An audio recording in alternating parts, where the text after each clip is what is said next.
বেতন পান ৬৫,০০০ টাকা, চড়েন বিলাসবহুল গাড়িতে, থাকেন আলিশান ফ্ল্যাটে। স্ত্রীকে কিনে দিয়েছেন ৩০ ভরি স্বর্ণ।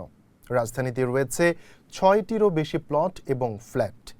তিনি মোহাম্মদপুর আঞ্চলিক পাসপোর্ট অফিসের উপপরিচালক মাকসুদুর রহমান।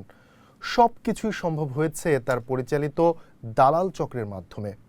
এনপিবির অনুসন্ধানে উঠে এসেছে দুর্নীতির এসব তথ্য। বিস্তারিত সাইফুল্লাহ আমানের রিপোর্টে।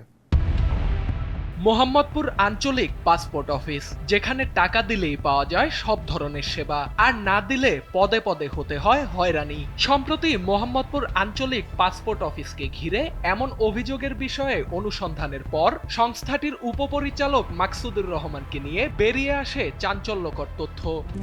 RICL TMX, যুগের পর যুগ স্থাপনা থাকে মজবুত।